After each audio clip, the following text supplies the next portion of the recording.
transmission, a tweet. Are we live? We are live. I didn't press recording. And now we're on. There we go. Yeah. We here. I don't remember what episode this is. So. Live out of basement near you. Figuring things out podcast. Basement's a little scary. The basement a little scary? Yeah. Would you want a basement? Oh, hell yeah. Yeah? I always think about being like a homeowner or something. I want my basement to look like a bar. Alright. I always like having like the lower ground level basement like a bar, and upstairs is upstairs a regular house. I'm just too scared of ghosts. I'm on those ghost videos. Oh man, that's your problem. What? Ghosts are more conspiracy, ghost videos and shit. That's a conspiracy? I don't believe in them things, but I won't want to fuck around with it either. You get what I'm saying? But they seem to be only being the ones with the houses. That's what it seems like, man. But I look up how they be on houses. Sometimes I don't be believing them TV shows and shit because they got a product to sell. Yeah. I feel like that's something you probably got to experience yourself. But then I talk to people outside at jobs. They go, "Oh yeah, ghosts is real." I remember this one time when I was young, and I'm like, "Oh my god, here we go again." Does it sound real? It's not gonna sound real because as soon as you say ghost, I'm already like, come on. You're already done. Shut down the conversation. Yeah. The ones that are real to me are the ones in Mexico. Because those, they seem a little bit too violent. They be like. Is this a Hispanic thing or Mexican? Because I feel like a lot of Hispanics are into all of that. I don't know any other Hispanic They into all that ghosts or superstitious type of stuff, or. Me and my girl watch this video called Nuke Top 5. Yeah. And it's just constant, like, if it's Mexico, that shit is serious. But like we saw the like dolls and stuff move, and they catch it all on camera, and like. But I like it with Mexico because it seems more amateur. It's not like a terrorist video. Or professional and everything. It's less professional where it's real. It makes it seem like it's believable because they don't have that 1,000 cameras everywhere to catch every angle. I see what you said. And I just think like white dudes are too focused on the money. No saying they don't try to, but it seems like too professional for me. That's why I was saying sometimes that's why I don't really believe them shows because I'm like, it's a show. They got a product to push. So is it Ghost Hunter? Certain things they're gonna make it. Make it entertaining, make it appeal to the audience. So yeah, that's why I don't really trust them shows. But I think this is something for me. I just gotta experience it myself. Because if I hear someone telling me, I'm gonna be like, okay, all right. Yeah, I don't know. This guy was high on drugs or something. You telling me you seen the little midget running around or a dog got up on the table. Yeah. I actually read on that the Chucky story. It was like based on an actual haunted doll or whatever. It's what's the doll's name? Yeah, we could Google that while you go get your thoughts together. Yeah, Chucky is based on an actual doll. It's based off an actual doll. It's called Robert the Doll. Yeah. And they have it in the museum, and then when you go there, a lot of things that happen is first it moves by itself. And and it's in a glass case. It's like the same doll I always see, yeah. And then yeah, right? Yep. Yeah. And then when you go and see this doll and you make fun of it, like you have like bad dreams and nightmares. What? How they able to get this out of the damn museum? I wouldn't want to touch that thing. You want to touch it? I wouldn't want to. Like, how did he get this in the museum? I want to know, did this guy actually take a picture next to this dog? Yeah, he probably owns it. Oh my gosh, what's wrong with these people? Even though, like I told you, even though I don't really believe in that stuff, I won't want to fuck around with it either, you know what I'm saying? Like, I'm not going to go mess around with what they call it, squeegee boards or whatever. Yo. I don't believe in them, but I ain't going to be testing it out either, I'm not putting that energy on me, man. I think white people are just bored. Yeah. That's what you do when you're bored, right? You summon spirits that you shouldn't. And then it goes, are you a good ghost? And he's like, nah. So that's why I start to wonder, like, a lot of these, like, the old school classic horrors, a lot of them are based on, like, somewhat of a story, Like, even with the Freddy Krueger, it was like some kind of, what I read, that the director or the creator, whoever he was, he heard about like a disease that was going on. I think China and Japan, where people were having these terrible nightmares. Okay. And that's when he came up with the idea with Freddy Krueger. Because his whole thing is, once you start daydreaming and go to sleep, he got you. Okay. So yeah, he was hearing about these situations where people were dying, like having nightmares in their sleep. Wasn't he a pedophile? Yeah, that was like extra stuff added on for the story, but probably later on. The actual story, like where he got the inspiration from, was like, I forgot the name of the little disease or illness or whatever people was having in their sleep and they were dying. Oh Jesus. Yeah. So that's where you get the idea from. I remember there's one of the Asian countries that they had they had something where you just fall asleep for like days on end. Oh shit! And it was like happening to everybody. They just go to sleep for a long time. Mm-hmm. And there's like unable to wake them up. And all that. So what's the longest you ever went fall to see how long? I think it was like a week. Oh, so one person like slept for a week, or probably multiple people, but the longest it was like almost the whole village. Slept for a week. It could be like This was like recent, this century, a few centuries ago. It was during phones. Phones and all that. Yeah. That's weird, man. Easy to rob people, I guess.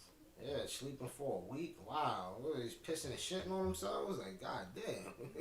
Probably. You could get sick if after a while you go a while without, like, relieving yourself.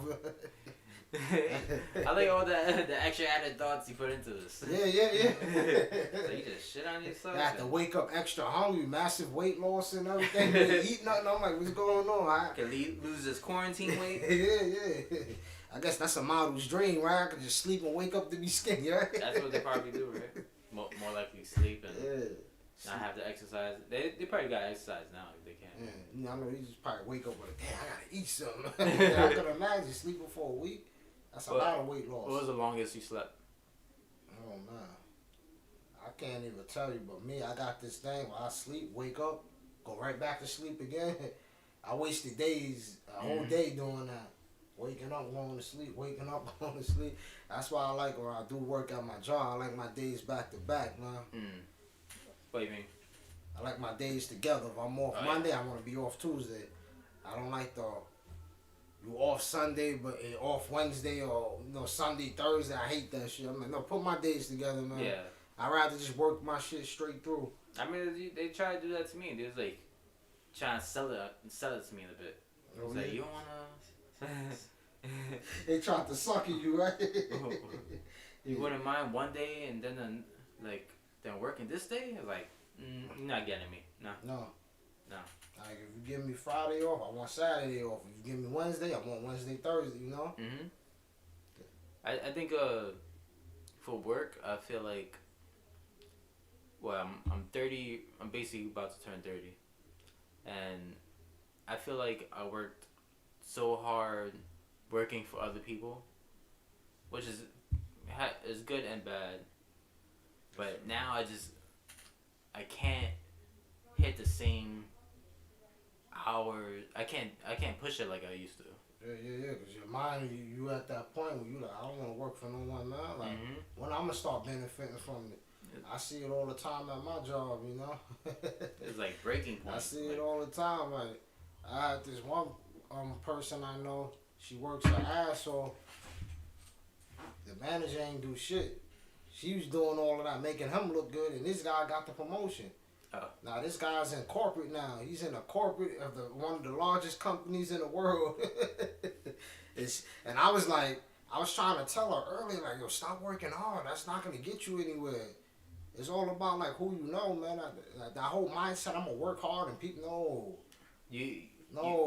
You could work hard, but you also gotta work smart. Yeah. You gotta like ask for what's the promotion, where is it? I want it. But they don't tell you connections is more important than anything. Like, don't go to college just to learn, I think Elon Musk was saying something like that, man. Don't go to, you can learn on your own. You can learn for free. Like, internet, man, that should teach you, Yeah. If you go into college, make sure you go in there. The most important thing is networking, building connections with your professors, with future, the classmate you work with, who someday, 20 years later, might be the owner of a company or something, you know? He can make you CEO. It's connections more than anything. I know, like, primarily, like, schools in the Bronx. That's the only like aspect I have is like they didn't really teach us how. I don't know. To think for ourselves, build our own shit, build a business. That's the school all around, just in this country. In the way it made us into workers, though. I mean, that's the whole country. It's an indoctrination process and not really a learning center, you know? Mm-hmm. They teach you what they tell you. Learn all of this so you get good grades and go to college. Yeah. After you go to college and attain all this higher information, you can work for a company. Yeah. Why would I get all this knowledge to go want to work for someone else? It's an indoctrination. It's to keep the system going, you know? Don't want too many entrepreneurs. Yeah, fuck everything there you go, man. There you go. Just look at it like how they treat this whole situation. The millions and billions and the trillions of dollars went to the corporations while they only just gave us $1,200. Mm-hmm.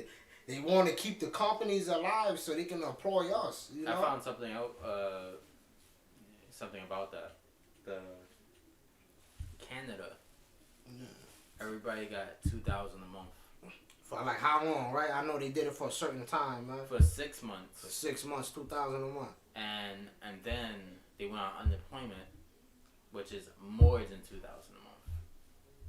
Yeah, and I was like, for some reason, America over here, the politics, or I should say, the leftist media or whatever, socialism is bad. That's socialism. I don't want to hear people bring up bad things. But why we gotta put a label on it? That's what I'm saying. Why it can't just be a good thing? That's why I look at that we just took from another country and did it right.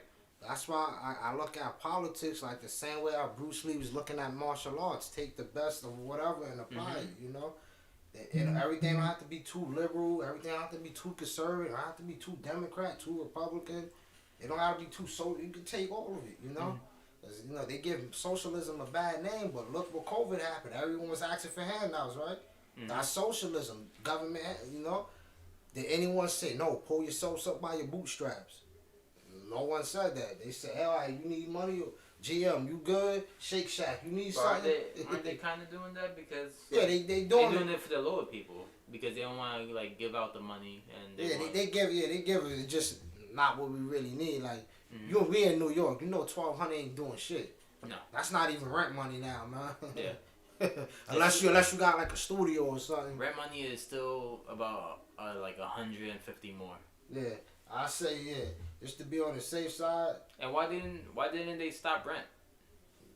That's my whole thing. That's why it was the big problem with like how we saying like how Governor Cuomo and Mayor De Blasio, how they was handling things.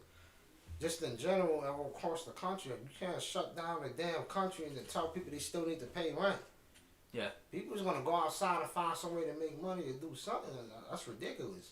So and then they gave you a limit of how much rent they could put. Like they keep charging you. But it's still difficult. They're not allowed to kick you out, but you have added debt. And then when the time is up, they kick you out because you're missing. You talking. That's why I said it don't matter if they can't kick you out because I'm still being in debt. Yeah. Well, it's all over. I could be $20,000 in debt. I don't care if I can't get kicked out. I don't want to be in debt either because shit, being in debt, you pretty much a slave. Mm-hmm. You pretty much working until you pay off that debt. So that's why they try to. That's where you gotta know with politics, you know. They use certain words to make it like de-escalate the situation and calm it down. Yeah. When you really think and try to comprehend, you're like, this ain't any better, you know.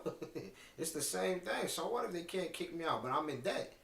It's like out of the frying pan into a fire. I'm still in trouble. Yeah. Then you know, and people are getting evicted and.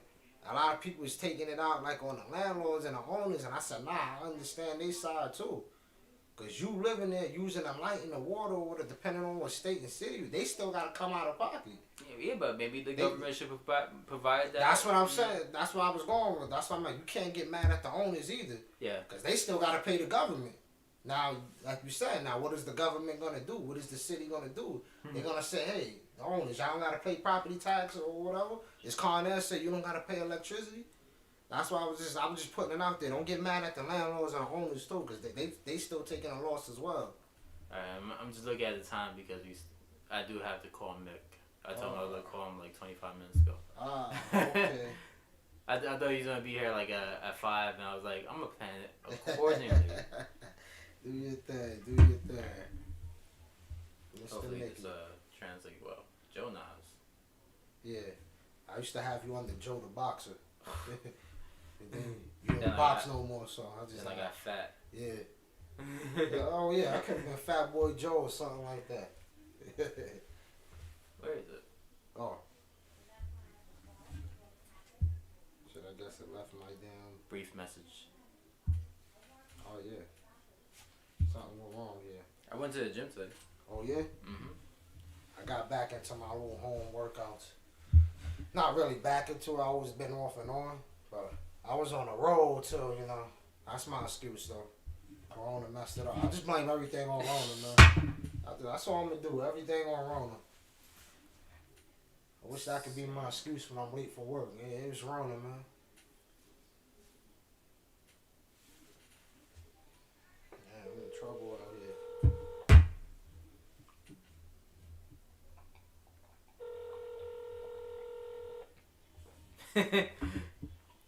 Hello. Mick Thomas. Hey, what's going on, man? What's going on? How are you? Sorry, my phone's playing. All right, sorry, it was playing music at the same time. How are you? Great. Sorry. Sorry, we couldn't get to you sooner. Sorry. Yeah. That's all right. I was about to quit. I'm just kidding. Yeah. I was about to go make a nice steak and say, yeah, you know what? Let me put my feet up, watch some television. I'll be grand. That's good. That's good. That sounds like the life right there. Yeah, it's all right. It's good way to pass the evening. You don't got no shows to go to after this? No, man. No, there's no shows going on really. All right. I got some next week at Uncle Vinny's in New Jersey, but that's, you know, I kind of I usually headline down there, but I said to the owner, to Dino, I said, man, listen, put me. I don't care. I'll open for people. I just want to keep the rust off, you know. I have no ego, and at this stage of the game, it's not about money. It's just about keeping the rust off. So he said, if you want to open for, I said, yes, I'm opening for Mike Cannon, which is a good guy, great comic, and I'm just focused on that really for next week. But that's it, man. That's all I got going on. Yeah. You know. I talked to the comic strip, try to see if they could open up the podcast.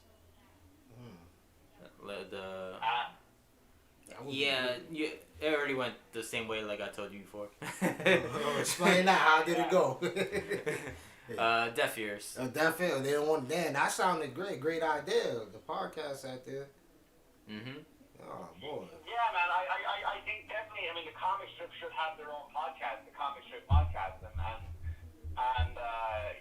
I don't know. Not even have a set host on it. Just have two comics every week go in there and just talk under the name of, and you know what I mean. But hey, man, you can't.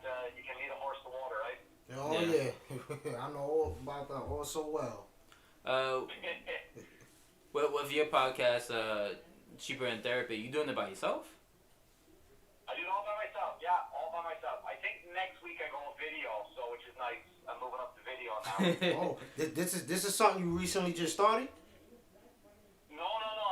I've had it for over a year now. Oh, I'm gonna have to subscribe to that. Okay. I appreciate that, man. I appreciate that. Yeah, I've had it for over a year now, and I do it by myself. And it was challenging at first, but now I love it. You know, now I absolutely love it. It's my version of an open mic. I pick my topics, and here's what I always did, right? Because if I went up on stage, let's say I'm at the comic strip, and I got this premise on, we'll call it Thanksgiving because it's tomorrow. And then let's say I was maybe 2 minutes into the joke, and I realized that this is bombing. Then I might bail, right? I might pull the shoes, I'll pull the cord, and I'll change the subject, right? And I'll stop mining for whatever else is in there. But when I'm on a podcast, I'm by myself. Nobody can cut me off. I can keep going till the end of it. So a 7 to 10 minute story, there might be 3 minutes of material in there if I just keep going at it. And that, once I found that, now I just love it. Now I just get love at the chance of sitting down and just ranting. And it's, you know, the key for me is not to go too long, you know, and it's very Is it like a therapeutic? Yeah, it is. It really, really is. It's the closest thing I have to getting on stage. Oh, you know, I wonder what, like, when the pandemic hit, I started having guests on. That seems like the opposite what you were supposed to do. yeah, right. I did it just to get extra episodes up a week. Just kind of, I thought, like, because the pandemic was brand new to people, and everyone was locking their, you know, let me just give them content. Because I don't want to just do me by myself every day, because then the numbers will drop, and it's like, we get that. But if I can start bringing some guests on, you know, then just have, like, so I started having interesting conversations, not just with comics, but I had therapists on, I had people who dealt with weight loss, I had people in the sex industry. I just wanted just a different variety, you know? You was having podcasts of Tinder? No, man, you imagine? Oh, man. You do you when you do the podcast by yourself, do you realize you're bombing by yourself, so you change the subject like that? No, I don't know if I'm bombing. That's the beauty of it. That's the beauty, yeah. You don't know. Yeah, that's great. Yeah, I keep going on that. If I hear myself, like, repeat myself, I'm like, all right, you made that point already. Now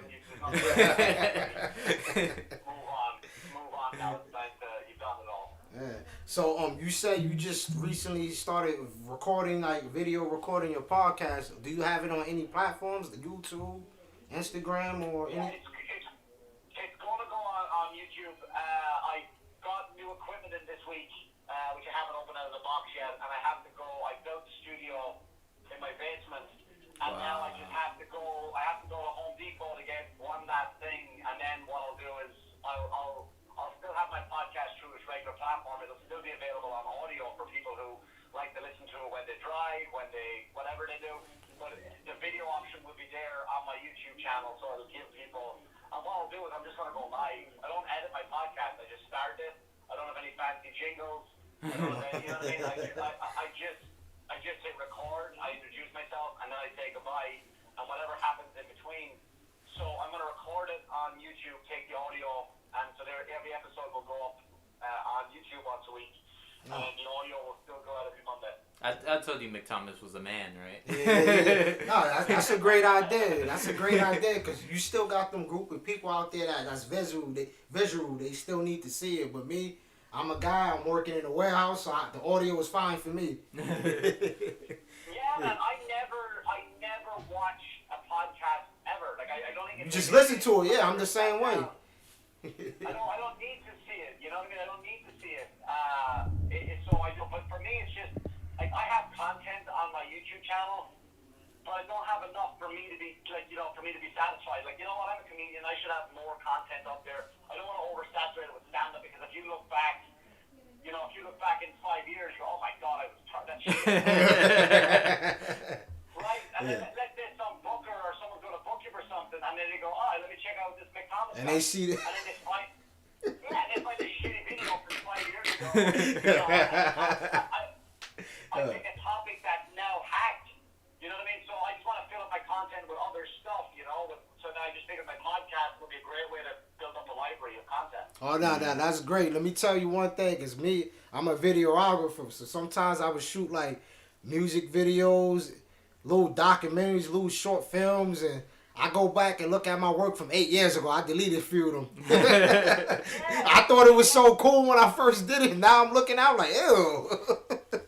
Well, I mean, that's a double-edged sword, like, because you do kind of get embarrassed, right, of it. You do get embarrassed, but then again, other people might enjoy, you know what I mean? Like, someone sent me a video this morning of this girl, she was putting on makeup, and in the background, my podcast was playing, and I immediately just stopped listening. I was like, oh God, and I shut it off, because I could hear my own voice, and then I said, you know what, this girl took the time to send me a video. Let me just go back in, and I don't know, maybe at the end of it she gives me the finger. I don't know. Let me go watch it, and I sent her, hey man, I said, you know what, thanks so much, hope you're well during all this crazy time, thank you for listening. And so, you know, but I know what you're saying, to go back and listen to your old shit, it's like, oh my God, it's horrendous. It's horrendous. One video that I felt like, I don't know if you did post it, was the I think it was near Christmas, and you kind of got shocked. Yeah, I got electrocuted. But the thing about that story is, like, I always wanted to have the video footage of it. You didn't get it? No, I did. I didn't want to ask for it because I didn't want to go up to the owners and go, hey, can I have that video of me getting shot? You have to understand, like, it's probably, if it's not my favorite, it's in my top 2 favorite comedy clubs in the world that I've traveled around doing comedy, and I fucking love the comic strip from top to bottom, inside and out. So I would never do anything to hurt them, and I figured, like, if someone said, like, hey, can I have that video of me getting electrocuted? You know what I mean? It kind of like, they're like, wait a minute, you can bring this to a lawyer? Like, what the fuck you do? So I never want that. And then someone came up to me, one of the managers, and said, hey, man, do you want that video? I'm like, all right. And I would never post it. I would never, ever post it because I would never do anything to hurt the club. But yeah, man, I just wouldn't do it. But I have a video of the video. I don't have the original file. You know, but you know what these kids are doing now, right? What's that? Like the open micers, and not even open micers. They're getting up there, but they're posting all their videos on TikTok, and they're blowing up there. Oh, interesting. Yeah, but here's the thing about TikTok. I truly believe that's a lie. I really think they're messing with their numbers, because think about it. If any of us put a video up, right? I feel like you put your video you edited 8 years ago, and you put it on Facebook, and it got 400 views. Not even likes, it got 400 views. But then you put it on TikTok, and it for some reason overnight it got 20,000 views. You're like, well, fuck it, I'm going to go over to TikTok now with everything. So I think they're manipulating numbers just to get people to stay there. That's interesting. Yeah, I can see that happening. You know, yes. I really do, because I watched this one thing the other day of this girl, Bella Porch. Yeah. I don't know if you know who she is. She's I do. a TikTok star. Sadly.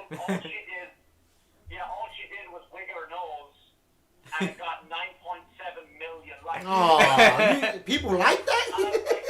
Yeah, man, 9.7 million people like that. I mean, there's no way 9.7 million people like that. But then if that's the case, you might as well just send an asteroid to wipe us all out. Oh, yeah, you're right. Yeah, they definitely manipulating numbers. Yeah, I mean, I could be wrong, but it just doesn't seem right to me that they're like, their numbers, like, there's no platform to get 9-point-something million people, especially someone wiggling their nose. Because you remember in the old days, like, to get famous, you had to be talented. Oh, yeah. Right? Let's have to murder a bunch of people. Oh, like, yeah. that was the only way to get famous. Oh. Right now, it doesn't make it. So I don't believe. I'm not saying it's not, but I personally don't believe the numbers. I think they're manipulated to get people to stay on the platform. How do you feel about, like, the social media comedians and more traditional comedians like you? Do you think they will be able to, like, be able to come on the stage and do what you do? No. I think it's totally different when you're on video. Not even close. And they won't even figure it out. They won't even come close to figure it out, because what they'll do is they'll sell out a comedy club, and they'll go up on stage, and they'll get this thunderous round of applause, and they'll tell a little bit about themselves for 5 minutes, and then they'll realize they're not funny, and they will not know how to deal with rejection, so they will shrink on stage. Oh. It's a different type of mentality, and it's a different type of insanity to be a comedian.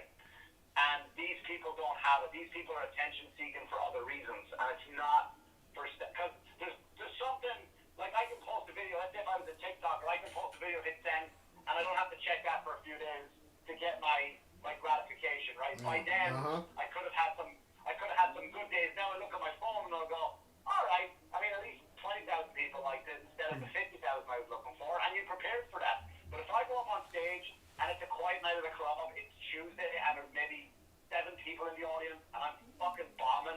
Like, it takes a different sanity to go and accept that that's what you're doing. And these people are not built like that. And and that's something that is something you learn. You don't just develop that. You have to learn that I don't give a shit attitude. You have to. Yeah. No video can prepare you for that. Is it that we don't give a shit, or we just go through the motion? What is it that like you could just continue, continue like to bomb and finish the job. Would you would you like to do it back then, like Def Jam comedy, those type of eras where you could smoke in restaurants? Yeah, I think I missed the heyday of stand-up, and I think now let's say COVID didn't happen, right? Let's say everything was running as normal. I think definitely the pool was oversaturated, and there's a lot of. Now I know people say the cream rises to the top, but sometimes it doesn't. It doesn't get a chance because there's a lot of people out there that just they don't care enough. They got a lot of bad habits, and they just kind of bring the show down, and there's too many clicks, right? And you can't get into this club. Right? Well, why not? Because you don't know this guy. And I'm like, yeah, but that doesn't. It shouldn't matter. It doesn't matter if I know this guy. It should be. Am I funny? If I get on your stage and make your audience laugh, put me on. If I don't put me on. But I think back then there was less comics doing it. So I think, but you work hard. But I think, I don't know, man. It's hard. I wasn't around then. You know what I mean? I wasn't around then doing stand up. I wasn't in that era where the current day was better. I don't know. Maybe those guys were getting fucked over a lot more. I'm assuming a lot of people didn't get paid. That's one thing. Oh, I'm sure, but yeah. I think with the comedy boom, everybody was hungry for stand-up, and the money they were making was insane. Like, there was a guy I know, he passed away recently, his name was Chris Rush. And that guy was he was a legit genius. He was I think he was a physics engineer. Mm-hmm. I think he was a legit genius, but he was George Carlin looked up to him. Like he was George Carlin's favorite comic. And what Chris would do is that he would make thousands of dollars at night, not on stage, but going to New York City and just turning up at people's parties. Like, I would pay him $5,000 to turn up to my party and not be a comic, but he would go to, he would see, you and I would be having a conversation. Yeah. He would join the conversation, make us piss our pants laughing, and then he would move on to the next one. And he would go from party to party, and he would make thousands upon thousands of dollars just being a person at the party. Not doing a set, but he was just naturally gifted. So the money that guy was on, and then a lot of people were getting that in clubs. Like, if you're an MC, you were carrying $100,000 a year just to be an MC. You know what I mean? So, I've noticed some stories of guys. I like to hang out with a lot of old-time comics. Like, I love the history of comedy. I know guys who were around prior. I know guys who, you know what I mean? I got a chance to work with them, and they sit down and tell me stories, and I'm just in awe of it, But it's a different time back then. You would have got a lot more money. Now you don't get any money. Yeah. It's like $25 a set. $100. Yeah, the problem. Yeah. And the problem with it today too is there's so many comics is that the clubs have the upper hands on people. It's like, look, I get the spot money only being a few hatchets full of bucks, but then when I go up on stage, you have to accept the fact that I might bomb because I'm trying new material. You have to meet me in the middle. I'll make them laugh, but you also have to allow me to bomb. You know what I mean? And I think the clubs don't realize that they need. I know a lot of clubs out there that don't have this mentality where the clubs need us more than we need them. Really, it's a partnership. Because at the end of the day, you can take away that comedy club and put a pool. You can take away that stage and put a pool table there, and then a bunch of people will turn up and go, you know what? Let's buy 2 drink minimum. Let's buy some chicken wings and play some pool. You know what I mean? Yeah. That's I think there's a partnership there, but some places don't look at that. They're like, yeah, sneaking to a diamond belt. Like, yeah, that's true. Yeah. You're gonna let the good ones go based on your principle. I think you think pool tables are more exciting than they are. Yeah, right. Or a jukebox or whatever. That's all we are. We're just a jukebox in the corner while they eat their chicken wings and laugh for an hour and a half, 2 hours. Jesus. Is there a problem in the comedic world with undercutting the market? Say you would get 5,000 perform out of place, and the club is thinking that's too expensive, and here comes another guy off the street say I'll do it for 2,000. Is that an issue? in the comedic world? Are people trying to haggle each other? Yeah. Yeah, it might be based on a phone call. Like if somebody called you, like it's more for private events than a comedy club. So if someone from a private event calls and we go, hey, listen, we're having a fundraiser for our soccer team. We want a comic. How much do you charge? And if you go, I'll pick a number. If you go, I'll do $2,000 and I'll do an hour. You get an hour set. Just a number, make it up. They go, okay, great. Mm-hmm. Then they call somebody else who might not be as strong a comic. You can go, and then they'll go, I can do it for 1,000. And now all of a sudden they're getting a comic that's not as good for $1,000. You know, that happens like with private gigs and firehouses. They're not really so much in comedy clubs. Oh, okay, all right. That's good for you to clarify that. Thanks.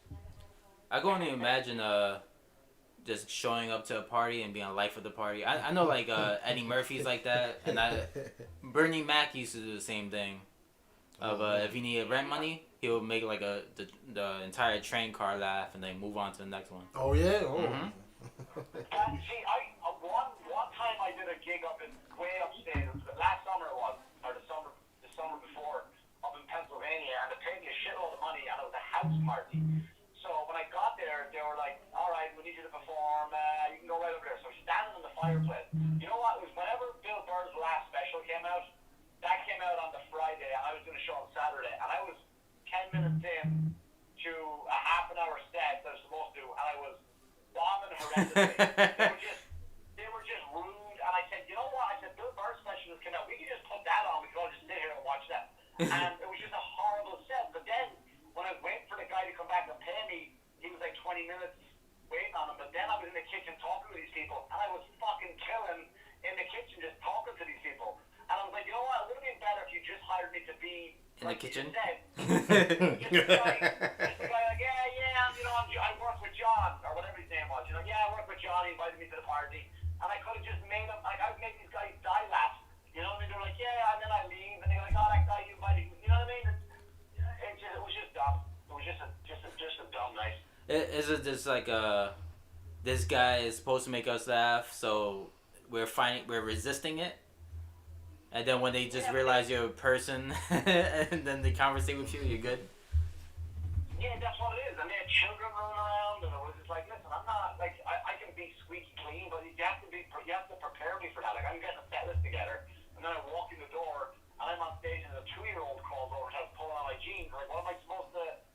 You know what I mean? And then nobody's coming to get this kid. And do I make a joke about a kid, or now am I a kid toucher if I move the kid? Yeah, it was horrible. And I just called the guy who booked me, and I go, never again. That's it. I don't care what the money is. I'm not doing this. Because I always have my dignity. You know what I mean? And you walk out of there feeling like you feel like absolute shit. You feel used. You feel dirty, man. And it's like, no, I don't want it anymore. Just like I'm not doing these type of gigs anymore. The worst thing that I've seen on Instagram was a comedian performing for one of those gigs, and he's just spinning around, and it was a Jewish party.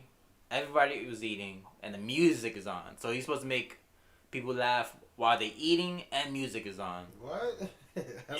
He got a lot going against him. Oh, you got everything. I've been to places where they've got TVs on, and these guys are watching the game. It's the 7th game of the series, the last inning or whatever, and then all of a sudden, fucking go click, and now comedy. And you're like, what?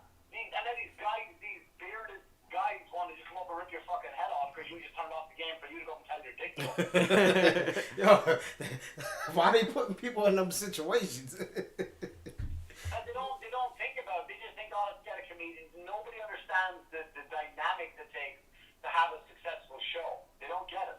Yeah, you gotta set the tone, you know. Can't have a game on and sometimes they won't even introduce you. They'll go, all right, up you go. Like, wait, what? I just gotta walk up on stage and get their attention and then get them to like me and then start telling jokes. Like they think it's just like walk up and start talking. It's not. It's not that simple. I kind of noticed that when I started hosting a coffee shop. Oh yeah. You basically gotta build your own stage, and while everybody's drinking coffee, nobody introduces you. You just stop the music and start talking while people are still Yeah. Now you looking like one of those guys on the NYC subway just coming in. That's why they probably think. That's what they probably thinking you are. You like one of those guys that just come in and start performing. They ain't tell you, hey, we have a comedian. Ladies and gentlemen, I'm your attention, please. I don't want to. Oh shit! Fucking eyes forward. Don't make eye contact. Yeah, that's the worst. Oh shit, man. Yeah, you gotta go up to stop everything. You go up and there's a couple breaking up, right? But it's not you, honey. It's me. I just think what's the deal? It's like, oh Jesus, yeah, that's horrendous. I saw a lot of weird nights. Did you ever have a couple break up in the middle of your show? I had the one story I have with that is kind of two. One was one couple just broke up, and it was a private event in Jersey, Firehouse in New Jersey, and she dumped her husband, and she was sitting up front with the new guy, and the husband was in the back, and then like the guy, the MC, was, you know, he got it out of him what was going on, and the whole place got into a fight, you know, left versus right about it. And then another time is I did a show in Connecticut, and I was new, I was only a pub comedy, and I was working with Jim Florentine, and I'm up, it was a two-man show, it was me and Jim Florentine. I think I was doing 25 minutes up in front of him, and this guy was laughing, you know, I was having a good set, and I look at was one table, and there's a guy, he's kind of older, and he's banging the table, kind of laughing, and the woman that he's with is just staring at him. There's two couples, they're like a foursome couple, and she's staring at him with his face, and I'm like, in my head, because sometimes you can do... That's the wife. You can go on autopilot, right, where you're not paying attention to what you're saying. Yeah. Jokes are coming out, people are laughing in your head, you're like, oh, fuck me, trapped. So, I'm on autopilot, I look at this woman, she won't even let him have a good fucking time. So I go out, I bring up Jim Florentine, I go out into the hallway, because there's no green room, everyone's tightly packed, it was an upstairs restaurant, I think it was. And then all of a sudden I see this guy come out of a stretcher, and he died in the hallway, he was having a heart attack. What? The guy who's laughing? I'm like, God, he wasn't laughing, he had his head down, I guess he wasn't catching his breath. Kind of, he started to have a heart attack during my set. Oh, my gosh. So when they took him to the hallway, he had died in the hallway. The paramedics, like, fucking just, they called it right there, and then I'm standing there, and they're like, yeah, let me go. I'm going on my flip phone. You know, I'm like, yeah, let me give him some privacy. I had no place to go. But that was worse than any fucking breakup. Oh, man, yeah, that was horrible. Yeah, they're done for life, that couple. He said, I'd rather die to be in this relationship. Yeah. Yeah, exactly. Like, see how bad it is, sweetheart? See how bad it is? Now we just checked out. Oh, man. Damn. That's some story right there. It's probably like... It's a rough one. It's a rough one. In a way, you gotta time out your death. Oh. Yeah. I chilled.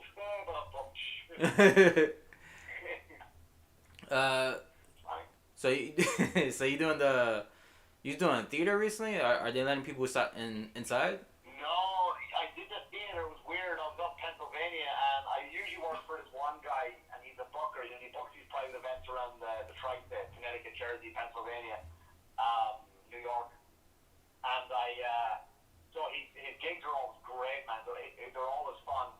So I go to this gig. I drive up to Pennsylvania, myself and Chris Roach. You know Chris Roach? Yeah. And so we're like, all right, cool, the theater. I guess there's social distancing. Like every 2 seats apart, there'll be somebody or whatever, mask and all that stuff. And when I got there was 8 people, and I was like, what the fuck? 8? We could have done this, like, you know, in the hallway, in the lobby or in the green room. And for a whole theater. But it turned out there was a cameraman there, and it was broadcast to 5,000 people. It was a special event. Yeah, it was a special event, which is kind of, for my act, it wasn't as difficult as I thought it was, because I feed off energy. Yeah. The energy of 8 people is not, you know what I mean, it's not much to go off of to project the 5,000 people. That those 5,000 people at home are watching, in my head, are like, oh, I think I'm watching a low energy guy because I have nothing to feed off. But those 8 people were great, and I was able to change my style, slow down, and adapt, and change the gears. And Did it remind you of your podcast? Yeah. It really did remind me an awful lot of the podcast. Alright, 1 sec. Rush. Alright, sorry. I have this app where I can only do like one. Oh shit. It seems like everything paused for. Alright. Technical difficulty. I use Anchor for my podcast. Yeah, that's what we're using. It only lets you get like an hour out of your phone. I thought they do more. I've done over an hour before on that's what I do mine into my phone. Oh, we gotta learn how to do that. But I think they're having technical difficulties today because I went to sign into mine to kind of just check numbers or whatever. Yes. And it kept signing out, so it said problem with the connection. So then I texted my friend who has a podcast on Anchor. He says, yeah, it's acting up today. So I think they're having technical difficulties. Seems like it. It's taking a real long time. Yeah, you didn't break it. Yeah. All right. So, do you mind like telling me a little bit about like your kickboxing career? Cause I'm a fight fan. I'm into the boxing, the MMA. I'm a casually into the kickboxing because for whatever reason it's not big in the U.S. It's bigger in Europe now. Yeah, so I started when I was 10 years old. I just loved kung fu movies, right? I loved the Van Damme movies. They all came out. Oh yeah. I'm like, you know what I mean? And then a friend of mine, he was like, yeah, well, I do karate. And you go up and it was this old school, shitty, dingy gym, where you fall through the floorboards and it was just horrendous. You had to stay away from certain areas. And so I would go do karate, which is like stop-start fighting. Whereas, picture a Karate Kid, except, you hit somebody to stop 1 point, right? It was back then. Point fight, like, yeah, weird point fight. I know what you're talking about. Yeah. So you would do that, and then I would compete in all those little tournaments. And again, I'm only a kid. But then when I was in my teenage years, I turned up to watch these men's fights.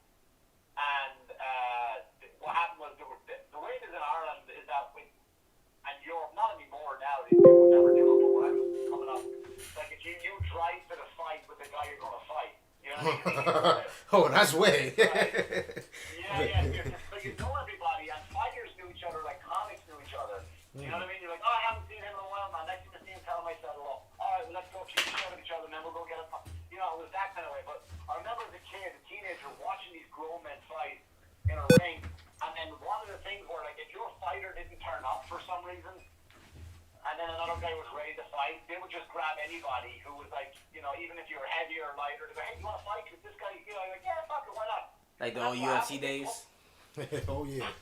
Yeah. Oh, no, there's no, like, there was a weight class, but, like, so this guy, his name is Whipper Carty. I'll never forget it. His name is Whipper Carty, from my hometown in Ireland. And his fighter never turned up. So they just said to me, why don't you jump in? I was like, all right. So I went in, I put a tracksuit on, took my shoes and socks off. I didn't have a mouthpiece. Damn. I borrowed a cup, gloves, and I went in, and I fucking had a great fight. And I was hooked. And ever since then, I used to fight full contact, and I was in the ring, and then, it was no more stop-start tournaments. It was all into full contact. I won a few belts along the way as I came up, and then I moved to America when I was 27, and there was no places to do kickboxing because the UFC was really taking off then, and everything was MMA. Oh, you yeah. You couldn't find a place to do kickboxing, and someone said to me, why don't you just do MMA? And I said, because I respect people too much to the point where I have no grappling skills, and I couldn't learn enough. I'm going to go to some strip mall jiu-jitsu. You know what I mean? Take a few classes and then insult some guy who's been doing it for years and think, like, well, I could knock the shitty because... So I kind of just moved over to boxing. So I went to the Golden Gloves, and then I made it to the semi-finals of the Golden Gloves and was like, yeah, so now I train now as a fighter still. I still train, I run. Oh, okay. Every day, push-ups, pull-ups, that's all I do. I don't go to the gym anymore. It's just I run every day, push-ups, pull-ups, and I'm honestly the best shit in my life, and that's where I am now. So I'm now still training as a fighter again. You run that night?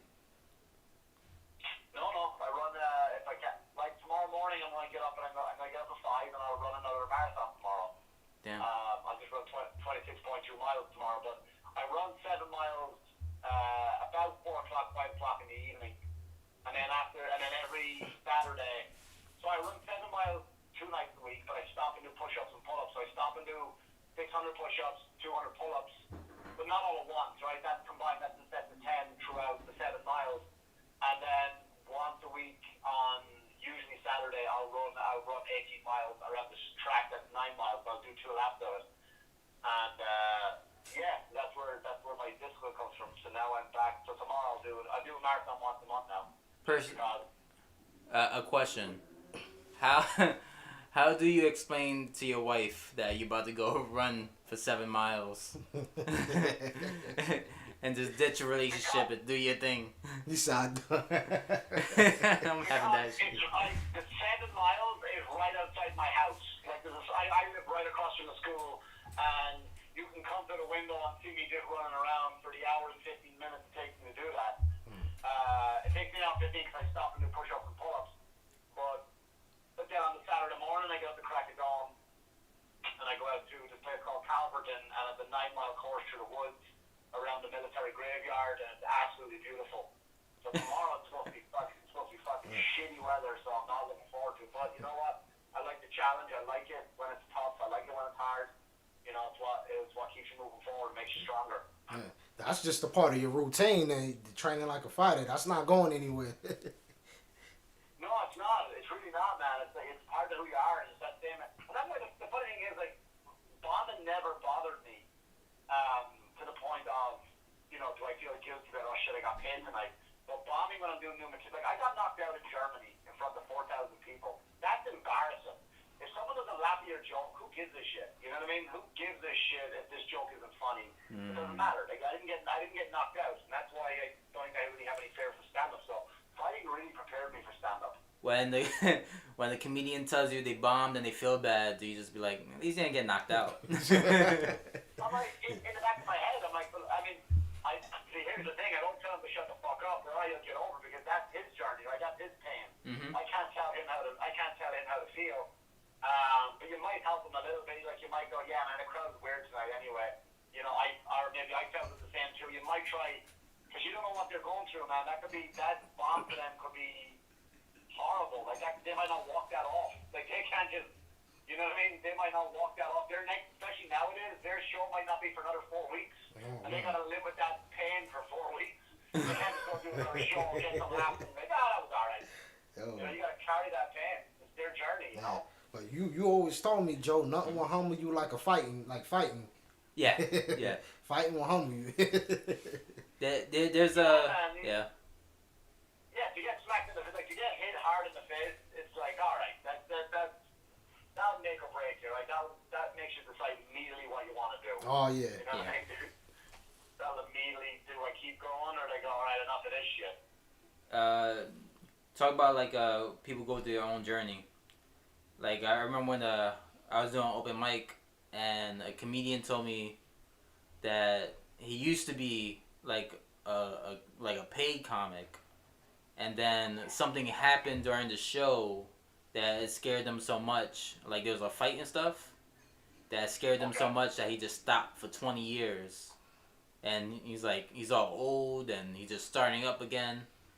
And he was asking me like how I do it. I was like, really? I just to make him feel better. I was like, I just do the same material that I usually do. I'm used to it. That was one crazy fight. Yeah, I mean that's obviously PTSD. You know what I mean? That's not like you kind of bomb and stuff. There's certain things about comedy that, like I remember I had this one show and I was driving on the way to another show, and the guy who booked me at his comedy club also booked a private event in Jersey. And he said, look, there's a private event, go in there, there's 1,000 people in this big ballroom, you go up, you do half an hour, you go, you get your check, and you come right to the club. And I go, yeah, man, not a problem, I'll do that. So I get to the venue, I go into the ballroom, and I kill, I'm crushing. I'm having the time. I go back to my table to take my money up, and I have to go, it's like a wedding, right? Picture a wedding, you gotta go through the tables to get somebody, those round tables. So I get by this one table, this guy called me over, he's an older man, he goes, Mick, can I have a word? You go, yeah, man. I want to go, you're the worst comedian I've ever seen. Whoa.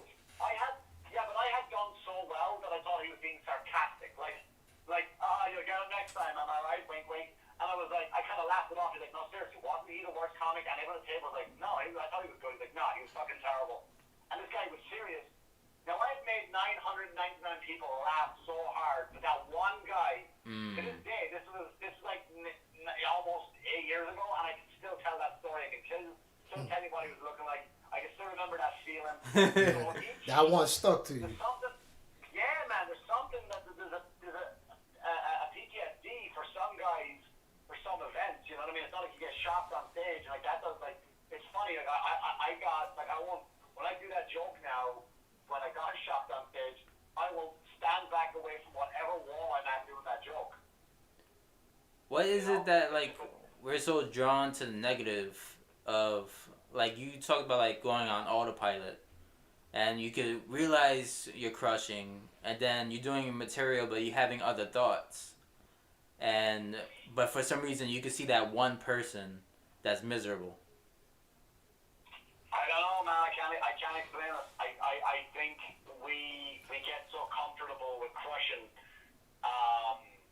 or we get so comfortable with doing really, really well that when you see someone that's not, I mean, not anymore. Now I just laugh at it. Now I don't give a shit. But if that person does stick out, all right, you're almost like, fuck is his problem? Like, I stopped giving a shit. I stopped. Well, is it me? Like, what do I got to do to make him laugh? What do I have to do to make him unfold his arms? Now I don't give a shit anymore. But I don't know what that is, man. I don't know why they stick out. I don't know. Yeah. Have you ever turned into one of those comedians that just started roasting the audience? I did once. I don't usually do crowd work. Oh, okay. Only once? Yeah, but if it's a small audience, you kind of have to. You kind of have to. You can't just go up there and start performing. You have to kind of, like you might do, hey man, look at your arms, you're kind of big. Do you work out? And he might say, yeah. And then you might go, well, at my gym, now you're in the gym bit. That guy feels connected to that gym bit because you talked to him first. So you might be a married couple, and you go, oh, well, I'm married. You know what I mean? And you kind of have to talk to him. But in relation to roasting, the only time I did this was another private gig. It was in Jersey, and I don't want to mention the comic, but he was an asshole. He was an asshole to me before the show, like really disrespectful and rude unnecessarily. Now I knew there was only 30 people in the audience, right? It was a private event, and it was set up nice high stage. The 30 people were sitting right around where I could see them, and I know this guy does crowd work. So I said, fuck it, and I went up and I roasted every last person, meaning that when this guy came up, there was nothing left for him to say. Well, you're going to make fun of that guy's hat like I just did? You know what I mean? So there was nothing left for him to do, and I would never bury a comic. Never, because I respect every comic. I like 99.9% of the comics I work with, but this guy was it was so fucking rude before the show. I'm like, you know what, now I'm going to bury you. Into the point where not bury it, like I'm going to be funnier than you, but I'm going to take away your gimmick, air quotes, gimmick of just, hey, I'm the crowd work guy. And I'm gonna roast these people to the point where the same joke he was gonna make about the hat, I already made that joke. You took away his safety net, his fallback plan. Now tell jokes, you hack. Now you gotta tell jokes. Now you gotta tell jokes. You never had like audience cause like the type of environment me and Joe from, everyone think they're funny. They think like, hey. Yeah. If they see a comic on stage, they think, oh, I'm funnier than you. I can do what you do. You had anyone try to challenge you before? Well, I didn't challenge you to your stand-up? Yeah, like someone in the audience think, oh, you're not funny. I can do better. Well, you can see, the best story that I had, which is like, everyone's got the office funny guy, right? Everyone's got the office funny guy. Oh, yeah. Right? He goes in and he quotes Anchorman. You know what I mean? And he makes everyone laugh for doing a fucking shitty Austin Powers impression or whatever. And to him, he's funny. But I remember one time I was at Governor's on Long Island, and it was sold out show, 320 people. And to the right, there was a table of 10 people, 9 girls and 1 guy, and it was an office party. And I was up on stage for maybe 20 minutes, and I was fucking slaying the room. It was just such a great, it was one of those nights where the energy was up. It was the holidays, right? Everyone's having a good time. Every comic on the show did great. And I remember looking over, this guy sat there miserable, rolling his eyes. And I don't know why I said it, because like I said, I don't address the audience. I go, what's wrong with you, buddy? Do you have a hard time that all these girls are laughing at a professional comedian? And I said to him, don't worry about it.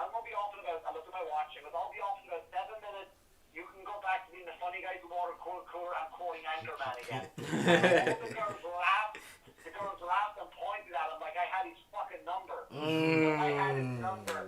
Like, that's what he does. That's what these people do. You read him like a book. You read him like a book. The ego, like, that's his world around those girls. He's used to making them laugh. With probably jokes he's stolen from other fucking comedians you watched online.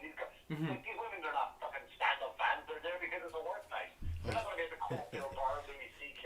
You know what I mean? Chris Rock. They tolerated his jokes. He's thinking sometimes, I'm funny, they just tolerating it.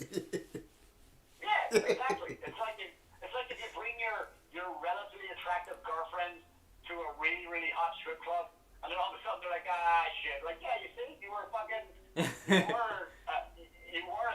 but now you're walking on here like a 2. So, yeah, Home Depot will get emails from Home Depot now. Right? Oh, yeah. And that's how it works. And then all of a sudden they'll make something with a cool drone on it, like, oh, that's fucking awesome, and everybody wants a drone. And then they'll go, hey, look at this new chip that goes into your brain. That's your new cell phone. Yeah, man, you just blink. Yeah, you just tap the side of your neck and make a call. Yeah, you just blink at a pizza, right? Like your Charles Xavier, right? Like your Charles Xavier. You just blink and like all of a sudden you think of a pizza and it right in your door. I agree with you on that. It's gonna be a gradual process to make it cool. Yeah, you're right. Right, and then they'll stop making phones. They go, where's my iPhone? Well, this is the last one. You want the new one? You gotta get that chip in your brain. And now you're there, right? And that's what happens. Now you're there. Yeah. Like in New York City, they even talking about like getting rid of the Metro cards. Now you use your cell phone to pay. I'm guilty. I've been doing that. Yeah, and I'm like, why? So you can just track where everyone is going now. Yeah, but like you said, there you go. They're gonna make it cool, make it very convenient. They're telling you, there was a guy I know he was going through a divorce with his wife, and he got subpoenaed, right? Because he was going to lose everything because he was able to prove. He got the subpoena. They were able to prove that he was cheating, so they subpoenaed his Easy Pass.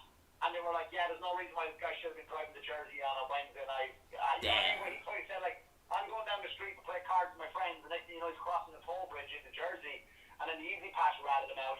And so I think he won because they couldn't prove that he didn't like let his friend borrow his Easy Pass or something like that. You know what I mean? Oh, so he was able to get away. Wow, the Easy Pass. Yeah, like I said. All of this stuff is just extra ways to track you. Little do people know.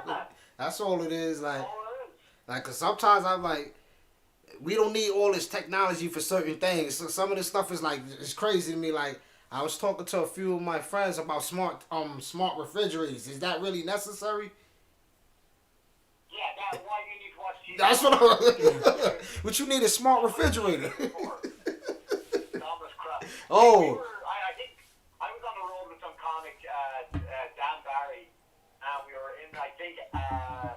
Pennsylvania, up near Allentown, around there, and we went into this place that sold smart. I think it was like a Lowe's or a Home Depot, and they had a smart TV that we put Pornhub on. That was the funniest shit. Oh, that's fun. Just walking down the aisle and you hear this guy getting railed, like, yeah. Saturday morning trying to get him to shut it off. Yeah, yo, shut. Oh man, that's embarrassing. He wasn't expecting that. Not me. You know what? I was just like, let it go. Yeah. This is what I want to hear in the morning. That's what you get. That's what you get. There ain't no way to clear the history on that. Nah. They keeping everything for records now. Everything is kept in record. I wonder what category you got. Yeah. That's true. I mean, then they have this system with the refrigerators. Like, you know what? You buy a 6-pack of Coke, you take it out, and every time you take it out, you scan one, and then your system knows, like, hey, you're out of Coke, let me send you new ones, and then new Coke arrives at your door. And that's it, man. Now you're in the world where you don't even know how to shop anymore. And then you're right. 5 years go by, you're 5 years go by, you're so dependent on the whole grid goes down, you don't know how to fucking shop for yourself, let alone drive. I see people use like Uber Eats for something 2 blocks away. I'm like, what are you doing? Just go to the store. Man, the amount of times I've been online and like at a Chipotle or something, and I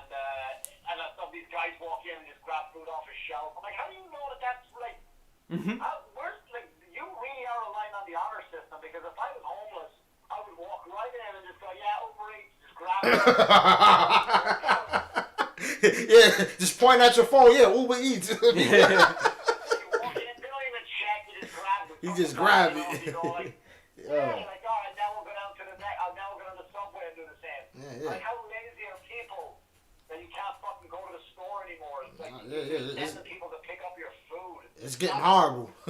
It's getting horrible. I feel like we just ending up like Wall-E. You ever saw the movie Wall-E? I heard about it. It's a Pixar or Disney, one of them movies. Mm-hmm. Yeah. It's like when... You know, I was going to say that. I didn't think you would have got the reference.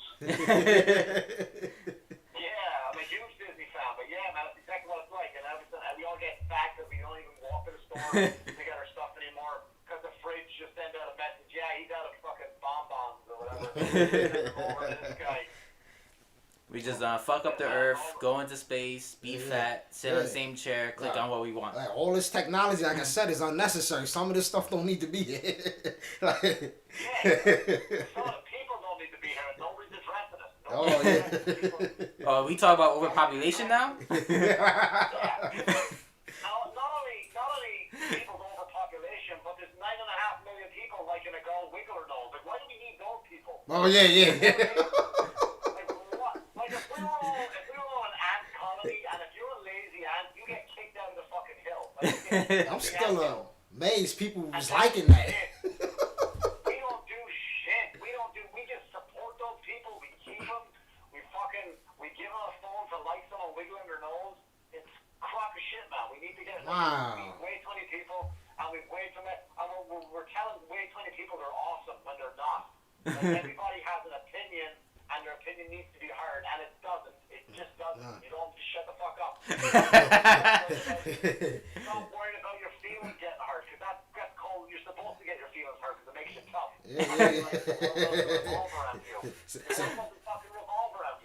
Especially in American society, they don't want that. They want everyone to be like snowflakes, you know. You being tough on a person is taboo now, you know. Oh yeah, it's not just here. It's like every country wants. See, here's the thing. You used to go to America when you were a kid. Like, I'm talking about me growing up in Ireland, right? They had the best TV shows. You saw things like, you assumed everybody had a pool in their yard. You know, you grew up and you watched, like, my shows growing up were the A-Team, Knight Rider. Oh yeah, I remember that one, Knight Rider. Yeah, man, right? So you grew up and think like, wow, America's fucking great. And you get to America and you're like, yeah, it is great. But then you realize, like, you know what, I love Ireland because it's got this Irish culture. But now you go back to Ireland and they're trying to be like America. Oh.